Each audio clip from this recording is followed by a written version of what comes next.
What's going on, wrestling fans? Welcome into another edition of Near Falls with D Hall, a wrestling podcast. Bonus episode for you guys. I know that the avid listeners, the avid followers know that this is normally Near Falls in the WPIAL. We have a bonus Near Falls in the WPIAL episode for you guys. Super excited for this. Breaking down the District 7 Junior High Championships with one of my very, very close friends in the wrestling community. So excited to have him on, Mr. Jeff Shaw. Agreed to do this. He's been a big, big part of this whole tournament since really the beginning. So I'm excited to dive into that. Those of you that know and that listen to me for a long time know that I'm a big, big WPIAL history nut. So I'm excited to dive into that, where it all started. And man, fantastic tournament out there at Kiski. They have both AA and AAA schools. So, this it's just been fantastic to watch it grow, to watch it become what it is, and the history behind it. I was talking to Mr. Phipps, the AD over at Norwin, and he was talking about, like, if you look at the two, if you win both 7th and 8th grade, two-time champions, and where they go, a lot of them end up at Division I programs and do big things at the NCAA level. So excited to get into all of it. We're going to break down the brackets. We're going to break down the history. But before we do that, let's hit the music. Welcome to the Near Falls WPIAL Show, where DL and Kaz are gonna tell you all the things you wanna know. Whether it's Trinity or Spencer Lee or Mr. Kurt Angle, just ask Vinny, WPIAL, Ken and Matt for sure. They got the interviews to soothe your soul, because it's Near Falls in the WPIAL.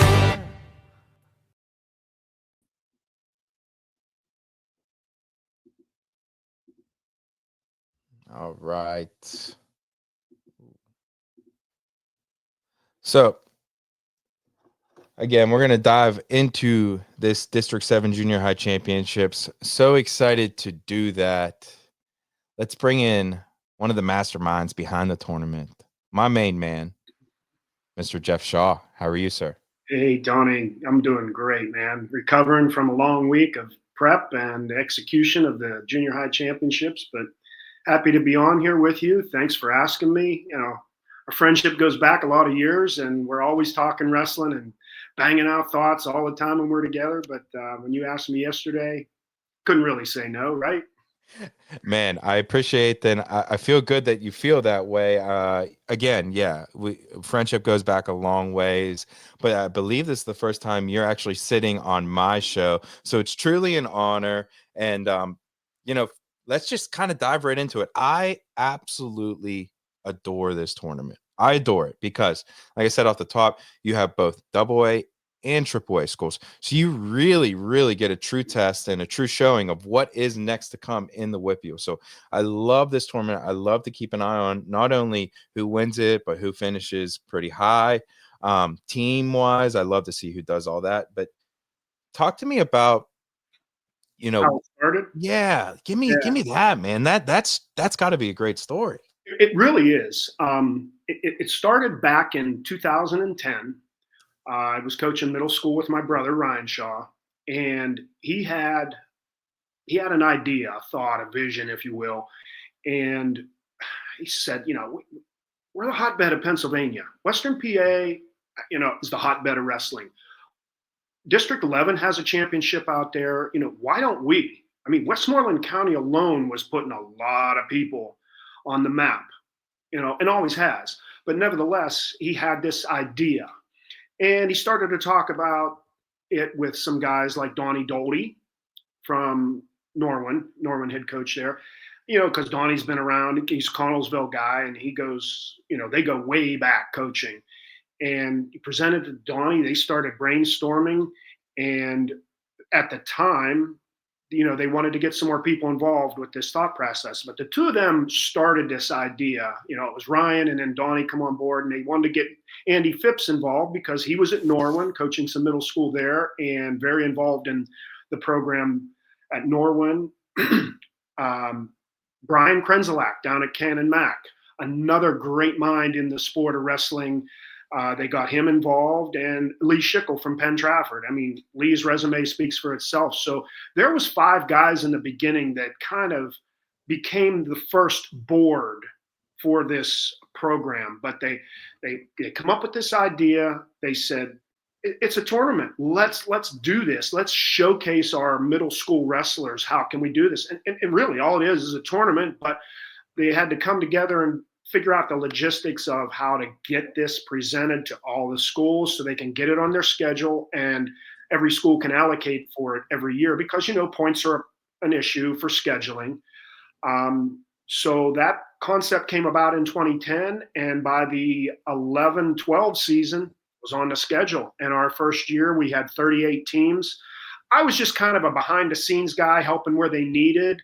But Brian Krenzelak had so much going on in his life with his, he's a very religious man. He does a lot with his following. Oh yeah. He goes on his sabbaticals and goes and does his missions and all those things. Absolutely. Exactly.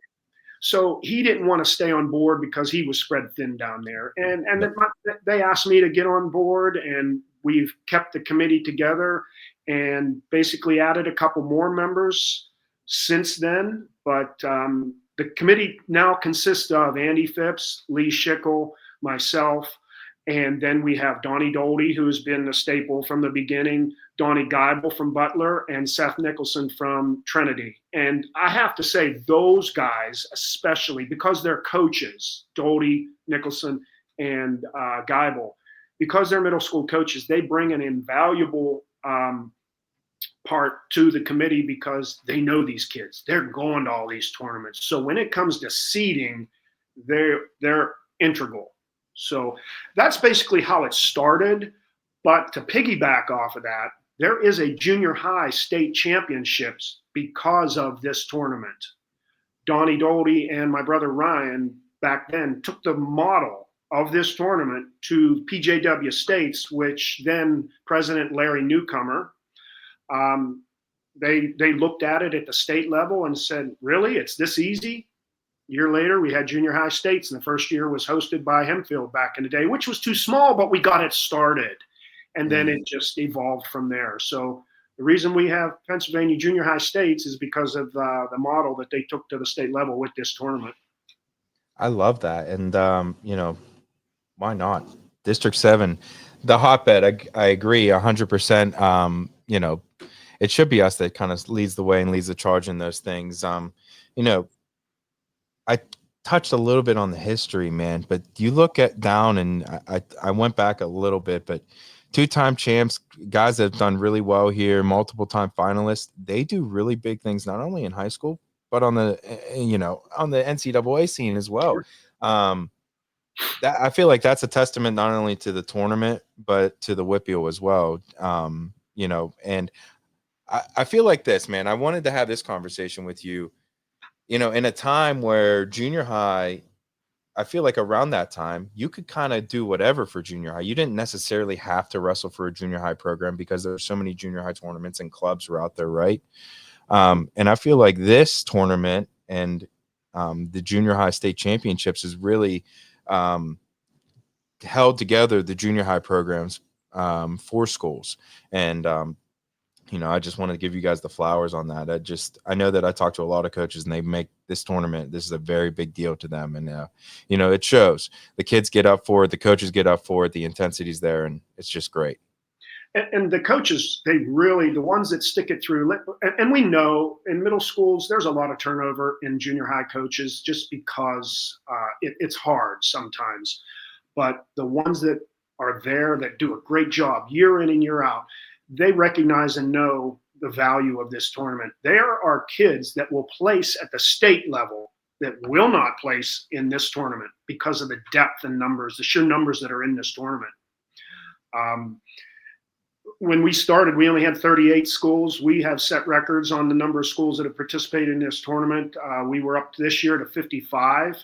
We had 55 last year, but 2 fell off at the end after registration. But we had 55. We started with 638 wrestlers before this tournament started.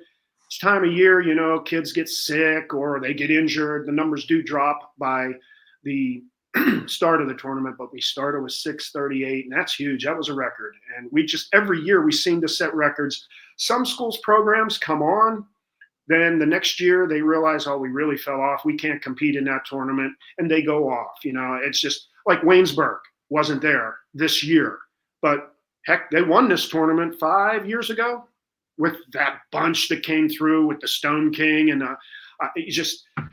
they were huge, but their program fell off a little bit. So, and again, it's a matter of using points. So we efforted this year to try to get exempt so that teams could schedule this tournament and not take the points. We got denied, as most, our county tournament got denied for exemption, but we are going to keep efforting to try to make this tournament, if we've got a gray area loophole line to cross, try to make it a championship or something that will enable every school to put this on their schedule, because a lot of schools, maybe they only have one guy, but that guy needs to be there, you know? Mm-hmm. Absolutely. And, you know, last year, just not to dive down the rabbit hole too, I mean, Cheney Lewis, Woodland Hills guy, you know what I mean? Was he from Woodland Hills last year, I believe? Or was he I know he's Neighborhood Academy now. Yes. I can't remember where he's at last year, but I mean, he not won the championship, but man, that flying score in the finals was one of the most memorable things I've seen in a long time. Yep. Yes, it's just incredible stuff. I mean, and you know, you got guys like that, but you mentioned Neighborhood Academy. Mm-hmm. I mean, we liked seeing Coach Perkins put together a program and have some kids there, and they did have one guy place. So it was nice that, you know, the guys are coming back and giving and building programs, and just, let's face it, we all love this sport. That's why we do it. And if I may, our tournament, we don't make money on this tournament. Everything we take in goes back to the tournament itself and to our scholarships. If you're not aware, we do give out a ton of money towards scholarships to graduating seniors that want to become students and or student athletes. We don't discriminate in any way. You want to fill out an application, submit it. We'll evaluate it. We've been around 13 years. The first year we didn't have any money because we were just starting. We were money coming in from registration, paying the officials, money coming in, paying the schools. It was just exchanging money, but all the money we come in, we purchased mats, clocks, the computers to run the tournament. Heck, you do about board. That was brutal. You figure the size of the tournament and doing about board, running bout sheets, the tables, it was tough. But we did what we had to, you know. In 12 years, 64 scholarships in 12 years, totaling $59,200. And it's just a matter of a senior taking an application, filling it out. Tell me about what you've done in your community. What is your service? Where do you want to go? What do you aspire to do? We get them in. I think only 1 year we had to deny a couple because we had so many applications, but that was 1 year. All these kids need to do, and I'm politicking to get you guys out there. If you're a graduating senior, you don't have to go to school to wrestle. You can go to school. We've had football players get scholarships. Just fill out the paper, get it to me, let our committee evaluate it, and we'll give you some money. It's free money. It's easy money. Absolutely, man. No, I think that's a big thing. And, you know, a lot of kids don't understand it's as simple as filling out a form, talking about yourself a little bit, and, you know, it's there for you. So, and again, you may have wrestled in this tournament in the past. So it's definitely something to look into. So Jeff, let's dive into it, man. Let's pull up the bracket here. Let's see here. Add a screen. And, you know, we're going to talk about these brackets, but I'm going to give my committee members some high praise here. We sit the week of the tournament, like on Wednesday, after all these rosters have been submitted, and we take a night to seed this tournament. This has always been a hot topic. You guys. No, listen, please talk about this, because this is like behind the curtain type stuff that, my That, viewers that love. should be done at all the levels, at the WPIAL tournament, at the state tournament. It is not hard to do. Your committee, whoever's on your committee can do it. You just have to sit down and have results. You know their records. Records are a part of it, but you have some schools that might have their kids wrestle 24-3, but then you have a school that can't go to all those tournaments. They're only 12-1, but then you got to look at the bodies of work. And if you have a committee that can do that, it's easy to do, whether you're at our level or whether you're at a state level. But seeding should be done. And again, I want to give some accolades to our committee for doing this. I'm going to give you a few stats, and they're real simple. In our whole tournament, all weight brackets, the 1 and 2 seeds made it to the final in 10 of the 15 weight classes. Okay. Now, the reason one number 1 seed didn't make it was because he got injured. And that opened up a lot for a lot of people to scramble. And then the rest of the 1s or 2s that didn't make it, the remaining 4 finished 3rd, 4th, 5th, and 7th. So of all of our 1s and 2 seeds, they did a pretty good job. They got it right. And in the past years, we've had some coaches say, well, you need to do this and you need to do that. And we'll listen to any, suggestions that people have. But for 12, 13 years, we've been getting it pretty right. So we're proud of that. And we think it's important, and that's why we do it. So again, hats off to Nicholson and Doty and Geibel for bringing all the, the NAs, the Belfonts, all these tournament results in, and looking head-to-head matchups, and did this guy beat that guy, and where did you finish, and records. So a kid that's only 12-1 could have a seed over a 18-0 wrestler if the body of work is better. So we look at all that, and we're proud to do that too. I think that is something that needs to be done more in that. I'm glad that you guys wear that with a badge of honor, because it's something that's lacking on our sport, and obviously something that Kaz and I talk about straight all up the bitch time. about every seems like every show we complain about something like that. So it's good that, before these guys get to high school, they get the correct seedings. We get the, the kind of where they should be, and let's play it out. Now, obviously, they got to wrestle the matches, right? And we'll look at that here in a second. But it needs to be this way. You wrestle a regular season for a reason, to be seated in the correct spots for the postseason. That's how our sport works. Or else the regular season wouldn't matter. So that's why we do it. That's why these tournaments matter. These head-to-head matchups matter. All these things matter. And if you're just going to throw them in a hat and jumble them up at the end of the year, when it does matter, what's the point? So exactly. I agree with you 100%. And that's something, that I feel like most do. And, it's an uphill battle, but I'll keep grinding uphill on that thing every day. Oh, absolutely. And as we go through this, I think, you will see the seeds on there. Yeah, you can see them. Yep. Yeah, and that's nice. And we do go as deep as 10 to 14 when we seed.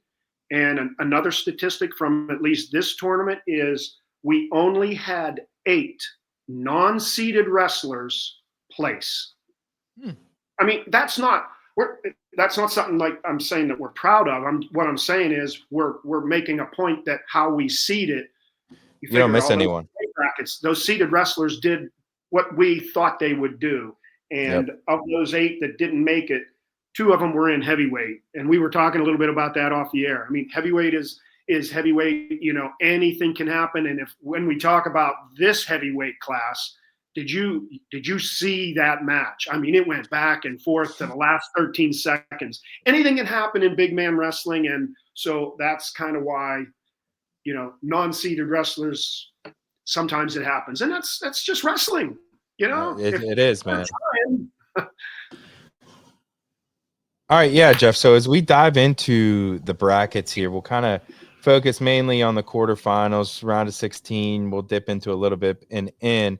I mean, you talk really about your seeding process here. My man, Mr. Sebastian Shine, the 1 seed, dog, the whole way through. He was a highlight for me. really impressive in the finals, able to score from both sides of the body, high pressure, high pace. Um, Another Latrobe boy coming through. I'm excited to watch what he does soon. Seventh grader. I mean, he wrestled like a veteran. What he did the whole way through the tournament, obviously earning his number one seed, and he proved that actually he should have been and probably could have been considered and was considered for the OW this tournament. The way he wrestled as a seventh grader, outstanding. Yeah, for sure. He's definitely a guy that after I left, I circled his name. Um, you look down the rest of the list here: Bechtold, Chambers, Morgan, Abo, Sowa, McCann, Crescent or Seacrest. Um, some pretty good lists here. Norwin, of course, we're going to talk a lot about them. Trinity, Seneca Valley, all these schools. I mean, of course, when you look down these lists of the teams here in a minute, when we're going to dive in, these guys have people on the backside, champs, and it's just like any other tournament. And that's what I love, because you really see how these guys do um, against some of the top WPIAL tournament or WPIAL talent in double A and triple A. So, you know, uh, it's just so deep. You got to be ready every single match, wherever you're at in the bracket. And having a full lineup, Mm-hmm. that's huge. I will say I did look at one of the. I'm a big stats guy, so Do it. when I I love looked stats. at the teams of all the 55 teams, we only had three that fielded a full lineup for this tournament, and it was Norwin, Kiski, and Trinity. Those were Interesting. the only teams that had a full lineup. Now, there were some teams that were close, had 14 and 13, had some kids get injured and got sick the day before, and they would have also, but I was surprised to only have three out of the 55 teams field a full lineup. So, That is an interesting stat. I agree with you, and got to change that. Coaches, get out there, start recruiting, get after them yeah, big boys, right. get after them small boys, middle boys, whatever. But yeah, we got to get that moving in the better direction. But yeah, that makes sense. Three of the blue bloods in the whoopie, I would say. Yep. Okay, 89 pounds. And this is one of the ones that you were talking about briefly. Danko had Anko, he got to injured. medical forfeit out. Yeah. And he was the one seed. So there was a big shakeup in this bracket as far as the seeded wrestlers that finished the top eight. Um, 2, 3, 4, 5, 6, 7, 9, and 12 were the seeds that ended up placing with Denko being out. And, it's a shame, good wrestler, wanted to see him take his shot at running the table here, but injuries are a part of the game and they happen. So go ahead. Yeah, for sure. And then, you see how the finals play out. You got Collins from Lebo and Dressman from Cannon Mac. Dressman gets the championship over Collins 5-2. One of two Dressman boys we're going to talk about here. That's right. Other notables here: Schubert from Norwin takes third. Sparks from Connellsville takes fourth. Mihalik from Latrobe takes fifth. Kenny from Butler takes sixth. Clark from PT takes seventh, and Ferguson from Pine Richland takes eighth. And that Clarkson PT is Penn Trafford. A lot of people refer to Peters Township as PT Correct. too. So just Yep. make that clarification for our listeners out there anyway. Absolutely. And he did just as good as some of the other guys. He lost to Dressman in the quarterfinals. He was the 7th seed, 5-0. Right. Yep. So all right. 96 pounds. You look at this way here. One of the one seeds that did not get it done, a West Allegheny boy, Hayden Seymour, loses to the 2 seed from Derry, Mason Kiesicker. Man, something we'll probably talk about a few times here, but them Derry boys know how to wrestle on the mat. They do. I mean, it's starting to trickle down. You know what Troy Dolan is doing up at the varsity level for them. He's got his club out there doing a great job with that.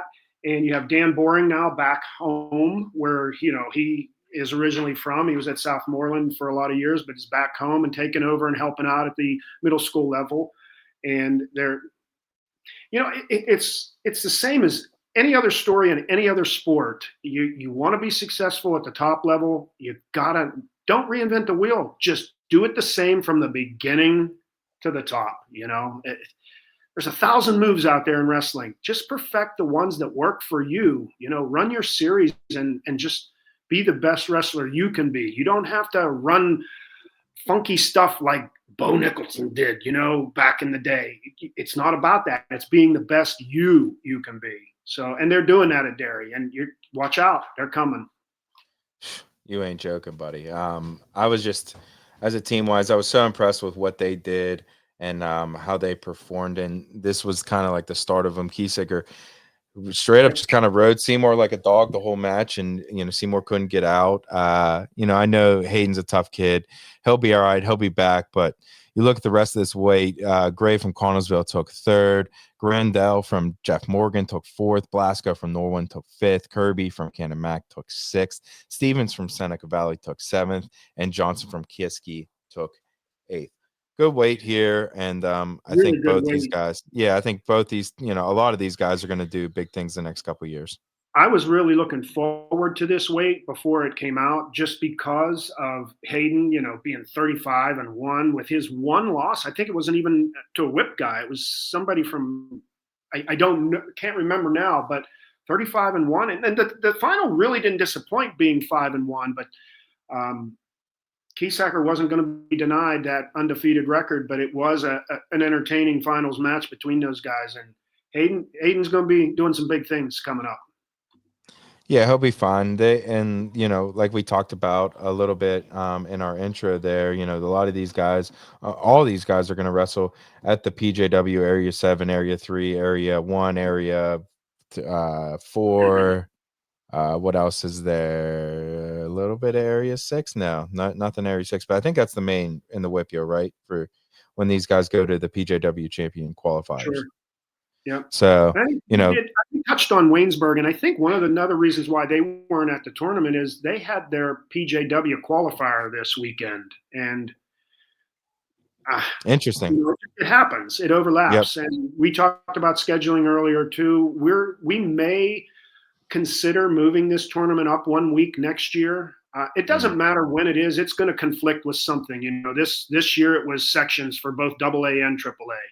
If we go a week earlier, then you're talking about team states. I mean, where is the lesser of two evils, if there is one? So we just want to try to make it as best we can for the level of tournament that it is. It is a middle school tournament. So we're going to try to find the best weekend. It's always been this weekend since the inception, but moving forward, we just want to continue to try to make it better and put it on the best weekend possible for all the middle school wrestlers involved.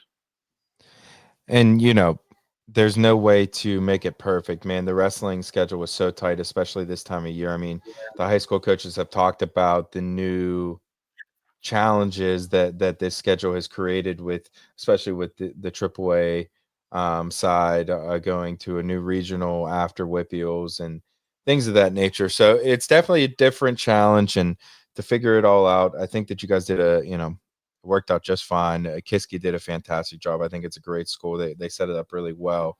Absolutely.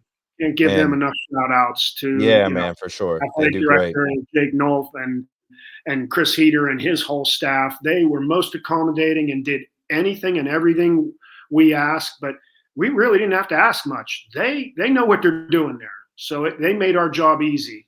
And we can't thank them enough for hosting this last year, this year, and hopefully again next year. I love that. Look, he snuck that in there. Hopefully again next year. I like that. Okay, so let's go up to 103 pounds here. Another great weight.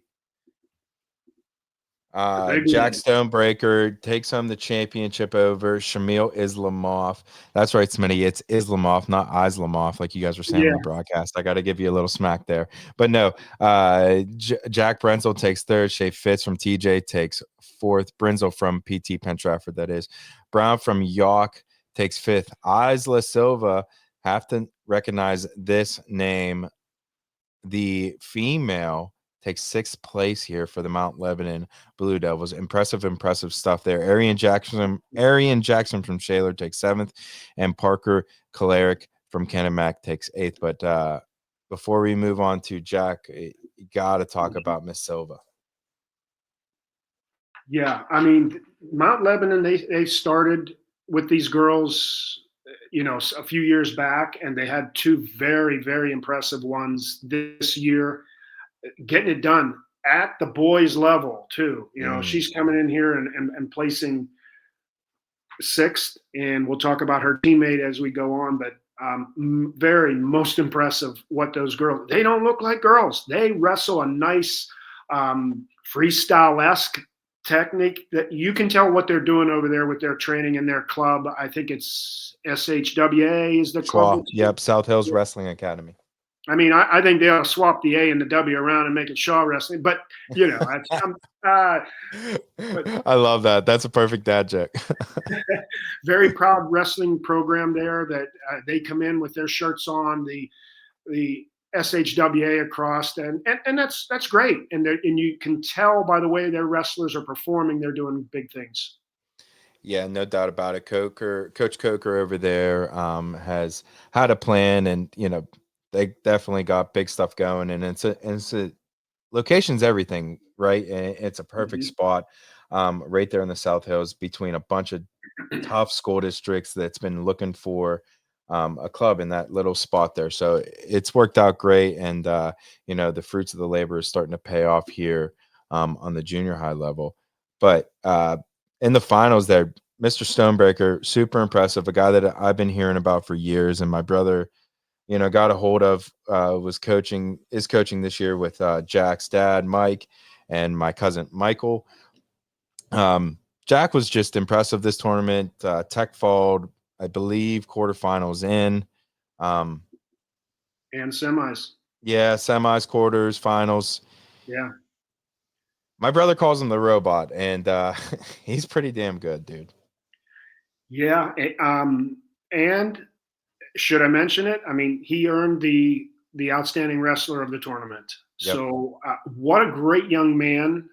You can tell he has been raised very well. He's very well spoken, very polite, kind. You never know that he is robotic, just because of how he carries himself. It was a pleasure to meet him, and couldn't be happier with. And again, this wasn't a committee's choice for outstanding wrestler. We pass out ballots to all the coaches. This was the coach's election to have Jack the outstanding wrestler of this tournament. So kudos. I mean, he's impressing the other coaches too. So, and there's some people that could, throw their hat in the ring here for contention for that, and there was, but Jack ended up, I think he won the vote by 3 or 4 votes. I mean, we talked about, the 82-pounder off the top, Mr. Sean from Latrobe. He was definitely another guy that had to have been in consideration. He got a tech fall in the finals. I mean, I don't know, Jeff, you've been around it longer than I have. You see some of these guys come through. It's impressive to see how good they are so quickly before they even get to high school. It's like, man, the hours and hours you have to have spent to get to this level it's impressive. It is. And we're talking right now with these two, the one from Latrobe and West State, both 7th graders.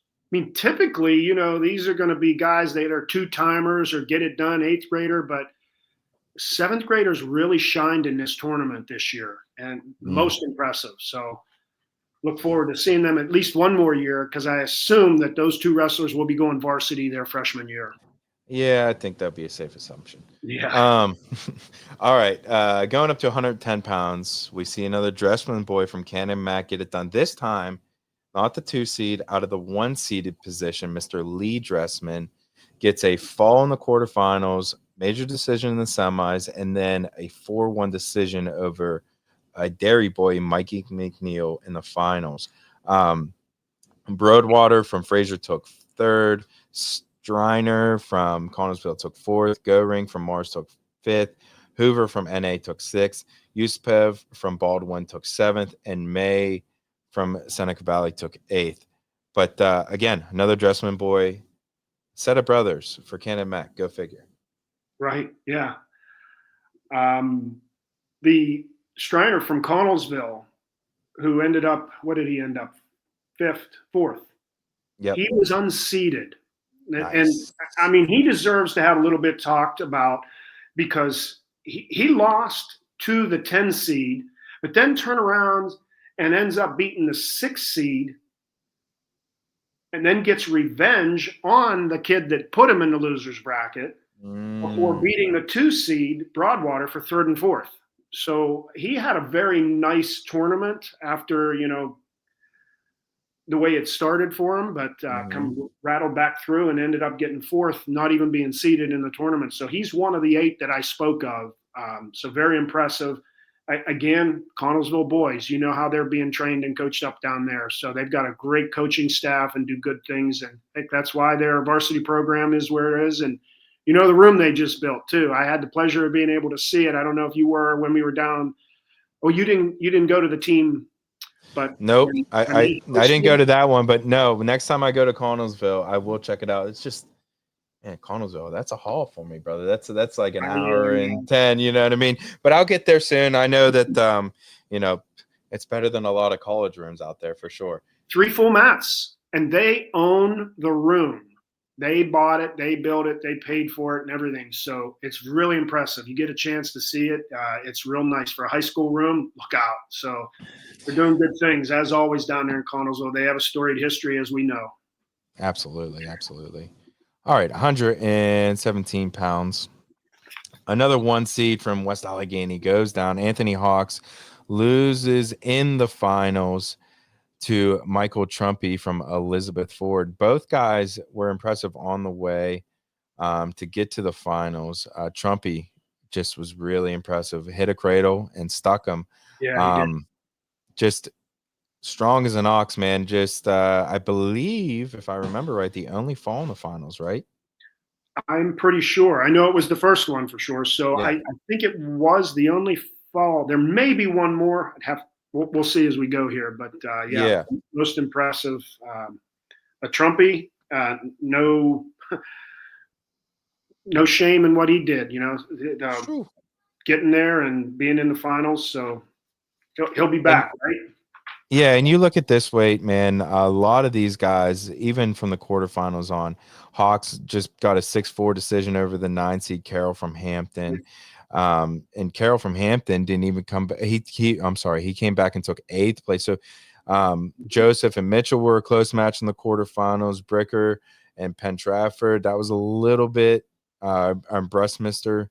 Burmeister from Penn Trafford was a little bit separated there, but for the most part, man, this is a pretty tight weight class. But Trumpy just a little bit too much there in the finals. And I was impressed with the semifinal match with Trumpy and Bricker. Bricker Yes. goes in as the 3. That was a great semifinals. Went 6-3, I think. Yeah, that's what it was. Yep. Bricker's that family. They're very good, strong wrestling family, and great weight class. Came back and took 3rd. So yeah, definitely impressive for Mr. Bricker there. All right, 124 pounds. Another dairy boy on top.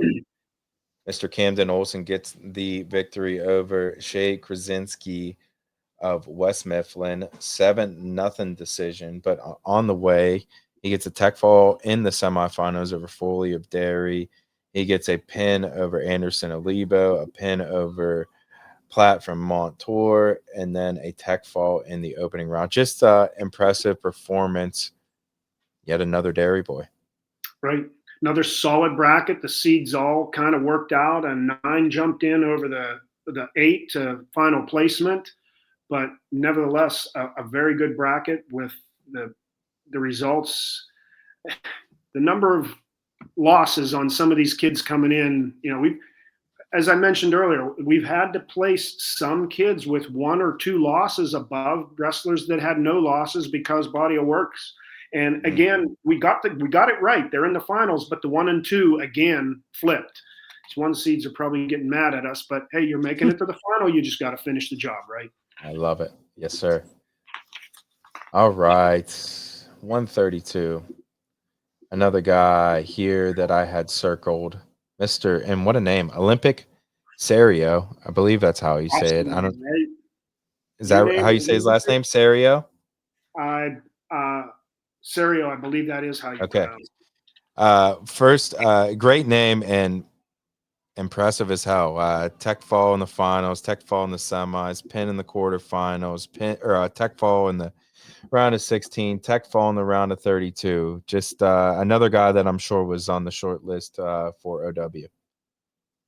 Correct. Yeah, he was. He got votes. So I mean, I'd like to know the history behind the Olympic, how he was named that. I mean, somebody always that aspired to be on Olympic team. I love the name, but I'd like to know the history behind it for sure.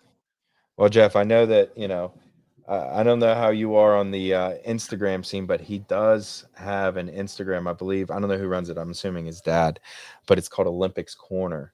And it's kind of cool. He Nice. shows some of his stuff. So that's how I was introduced to him. And then, I'm texting my brother. I'm like, who's this Olympic kid? And he's like, yo, stud. So then you look at his results, you watch him wrestle, you're like, oh, okay. So yeah, he is a stud. So yeah, it was a pretty cool to watch him go, and I definitely think it's someone that WPIAL wrestling fans need to circle, and I expect big things of coming here in the future. Yep, 33-0 he was, and hey, not taking on the freshman Cronin. It's still got the job done, and most impressively, I'd have to say, with that tech fall. Moving on, right? 140. Yes, sir. All right, 140 pounds. Noah Curran from Norway gets the championship. Another impressive performance. Tech fall over Braden Waters from Plum. Braden Waters, the 7 seed, making the finals. Exactly. Impressive run there, man. I want to say the wild card in this whole bracket, and the reason so much got flipped and flopped was, and you haven't got there yet, but another Mount Lebo wrestler, Camilla Hardaway, was unbelievable. She had a great tournament, and it was just a thrill to watch her wrestle. The girl had a really great set of hips on her. She knows how to go. You can see the freestyle-esque that she has. I know we're not there yet, but I got so excited having the first opportunity to watch her wrestle that I just made sure that I didn't miss any of her matches. So, not to interrupt you, but again, No, I love that, and I agree. I think that's, you got to notice that, and I hope, not to put you guys on the spot, but I hope as the women's wrestling continues to grow, and seems like it's moving in that direction, the fastest growing sport in America, especially on the women's side. I'm sure there's going to be a women's junior high championships here real soon. it's funny you mentioned that. It was on the table at the beginning of the year with this. Do we have a girls' tournament and a boys' tournament? And then we started to delve into it a little bit to decide, are there enough girls' teams to warrant us throwing this out yet? We know it just got started underway. There are some girls' teams, but not all are deep enough. I know Westmoreland County had a girls wrestling championship this year, but the brackets, many of them were round robins. And we didn't want to start it committee wise. I think we decided not to do it just because we didn't have the depth to do it. But I'm not saying that we're not going to have that moving forward. But again, Camilla and her teammate, what they've done in the boys division so far, as it continues to grow, it's definitely going to be something that we entertain moving forward, expanding this tournament to have girls and boys at the same time. Absolutely, never say never, he says, and it's certainly warranted. You see some of these performances by these girls. It's just truly impressive. They strap it up and they go after it, and they're not scared and they don't back down to any of these boys. I love that attitude for sure. Right. I mean, she lost to the 6 seed, but then turns around and beats the 2, which helped the 7 get into the finals because she knocked off the 2 seed originally, and he ended up 7th place. Murphy from Kiski. So and then what she did in the finals before, the major decision over number 9 from Highlands. So if you have the opportunity to go back to Westmoreland Sports and watch her bouts, if you can, or any opportunity you get to watch Camilla wrestle, you'd swear I know her, she's related or something, but she's impressive. I'm happy Check to her talk out on about Flow, her. I'm sure. Yeah, I do that with all. My niece is a wrestler, my brother Ryan's daughter, Addie, she's a wrestler. She's actually a number one seed at South Carolina this upcoming weekend. I'm going down Yeah, to see. baby. You can tell that I just have a soft spot for females that wrestle because having family that does wrestle that's a No, girl. I So love that. And I think that that's it needs to be talked about more, needs to show more love. And something I need to continue to work better on as I continue to grow here in the WPIAL. And you know, there's no doubt once girls wrestling gets really rolling, the WPIAL is going to dominate. There's too many coaches, too many people that love it. yeah, And it's just quickly going to be super, super effective, I think, in this area, as well as District 11, Pennsylvania yeah, in we're a general. But powerhouse. We take yeah, pride here. So you start teaching that pride to our young ladies. Oh boy, we're going to dominate. I love that. Yes, sir. All right, 147. Guess what? Another Dairy Boy in the finals gets the championship. This one in Will McNeil at 147 pounds over Logan Kroll of Avonworth. We've talked enough about Dairy tonight, but Avonworth, Mr. Kroll, great run to Yes, get to the finals out of the 3 seed.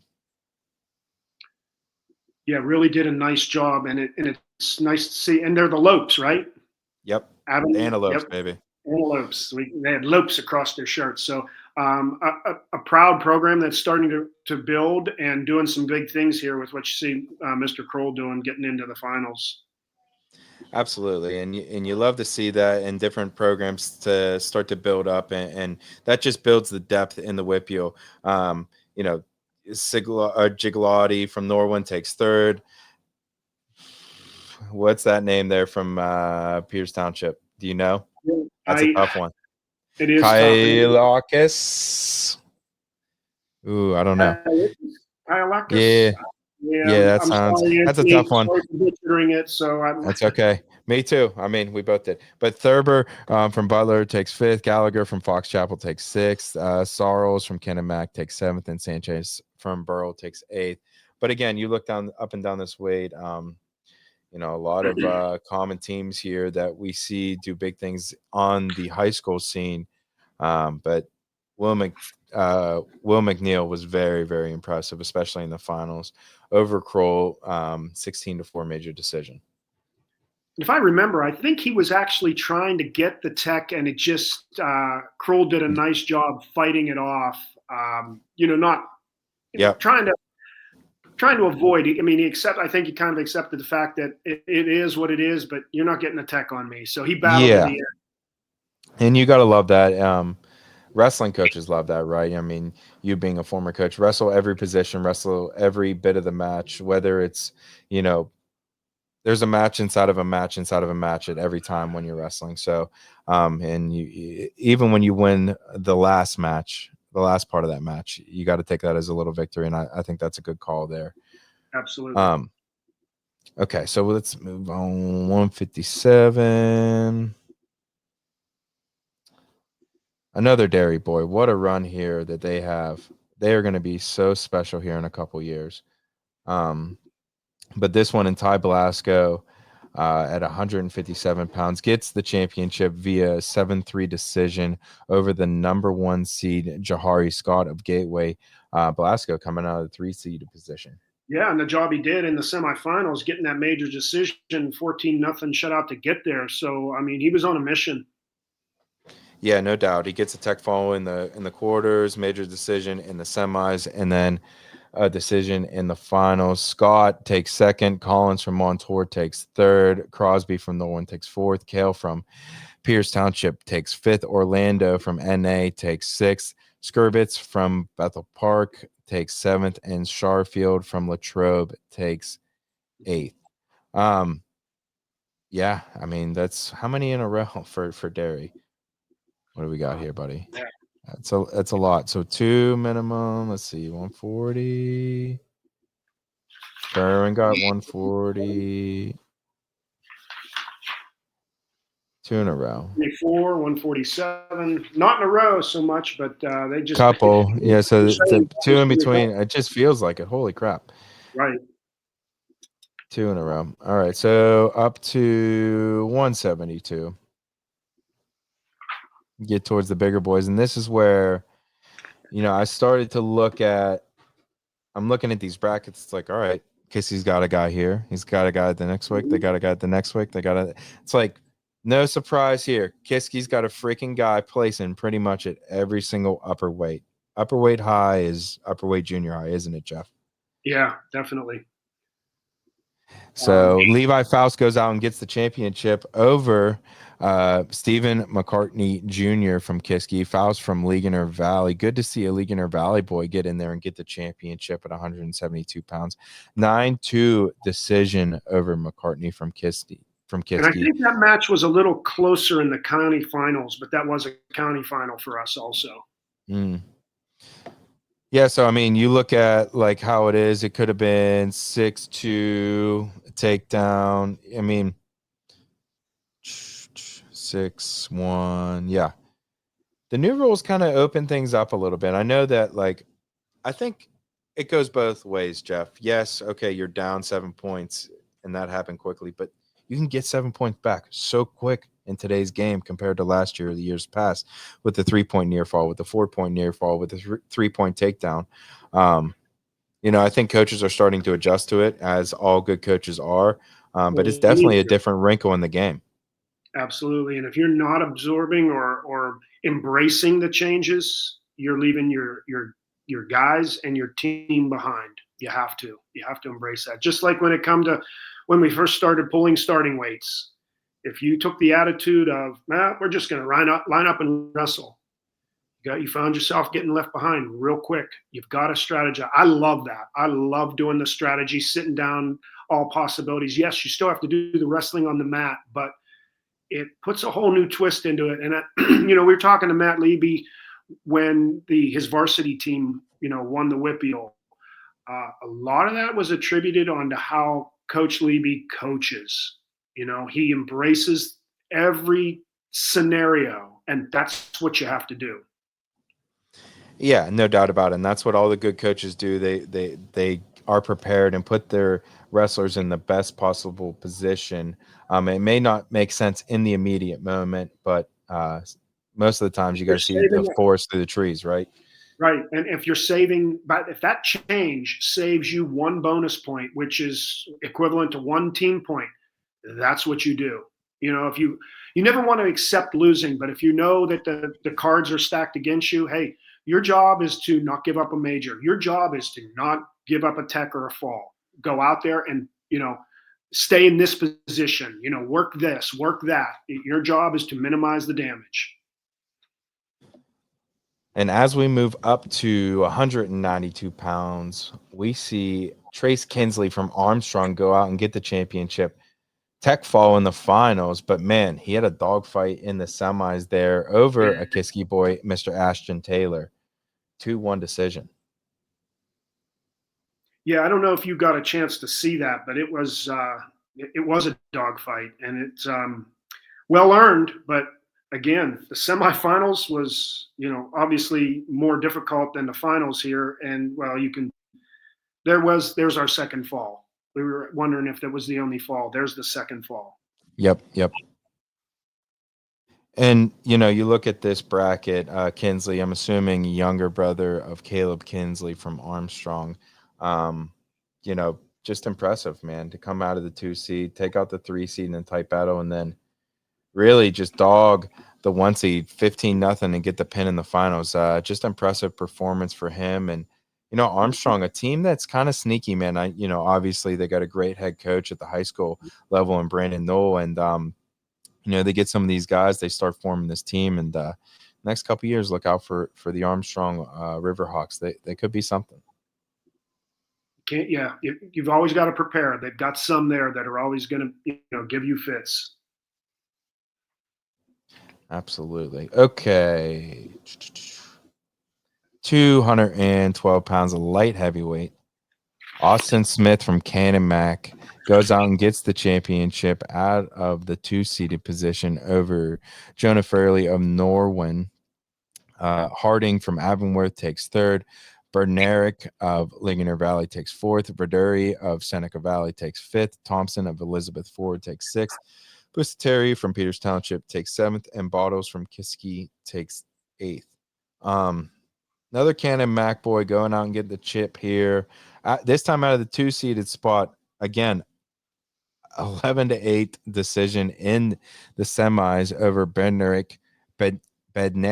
Sorry if I butchered that, but Bednarik of Ligonier Valley. Um, Cannon Mac's always going to have these guys, but man, when they have these bigger boys, because they're always going to have the small guys, they always do. But when they get these bigger boys, that's when their Better team look out. starts. Yeah, that's when their team starts to become a problem. That's right. All right. I was going to say 285, but it's 252 for Yeah. junior high. In the finals, we have Andrew Gabriel of Gateway getting the championship in a slim 9-8 decision over Gaiman Owens of Latrobe. Rylan Kelly takes third. Brad from Norwin takes fourth. Wade from Kiski takes fifth. Somerville for Baldwin takes sixth. Williams from Trinity takes seventh. And Zinkham from Ligonier Valley takes eighth.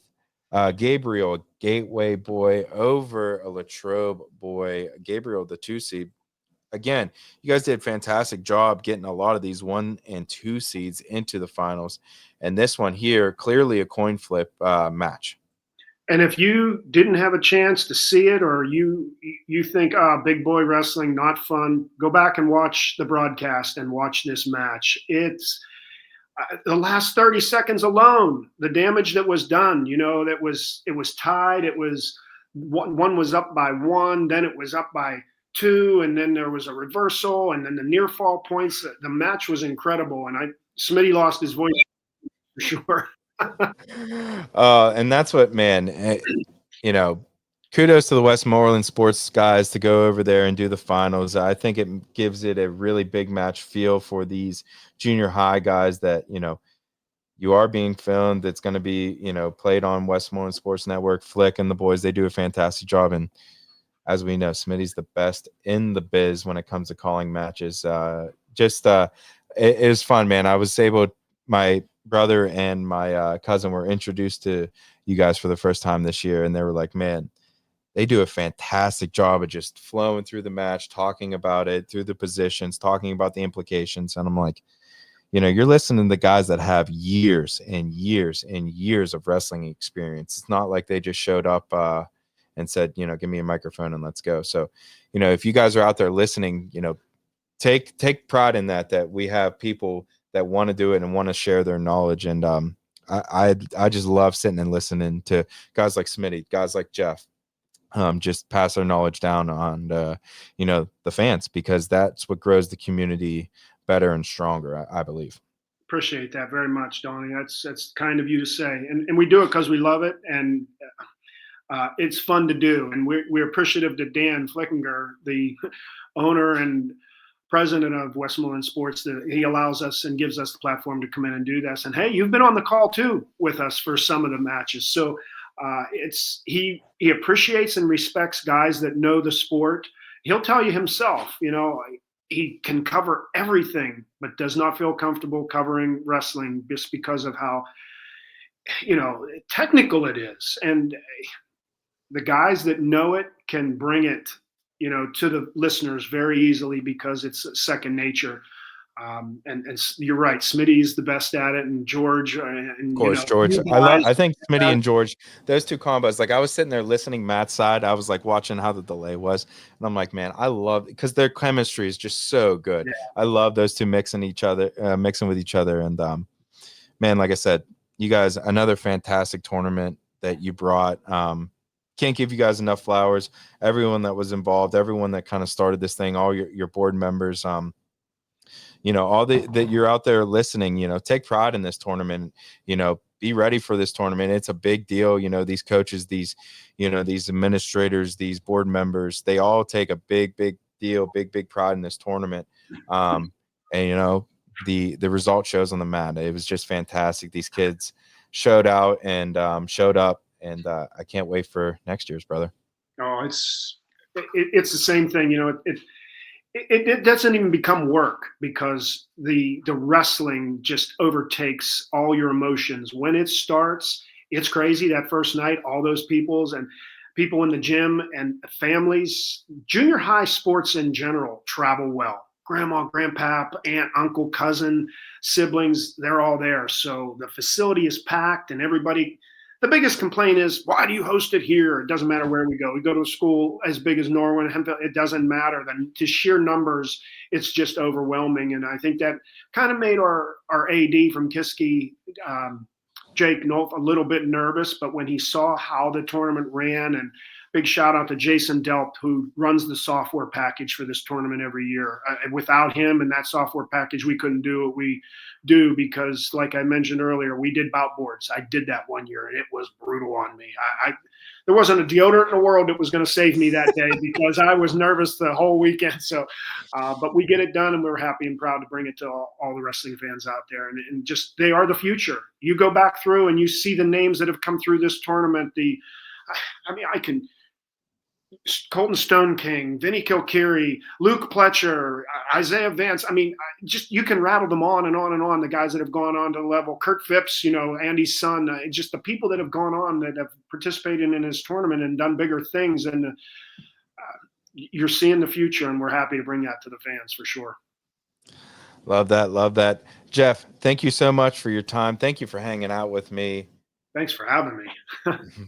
No, man, it's going to be a long one, and you might regret it because I can talk. You give me something I'm passionate about, and my wife says all the time, "You're the first one there, and you're the last to leave. You never shut up." But we love it, just like you do. And what you do for our fans, bringing all the podcasts to them and all the interviews of the coaches, learning, get some more background and insight on these men that do what they do, the thankless job they do at coaching wrestling sometimes because of the amount of hours they put in. So you're a big advocate too. So great kudos to you, buddy.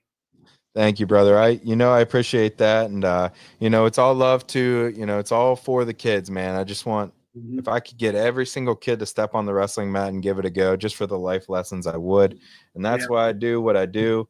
So if you're listening out there, check out when these kids get to high school, check me out. I'm going to be doing I try to do every single coach. And if you haven't had me do a coach, or if I haven't had your school's head coach, reach out to me, reach out to the coach.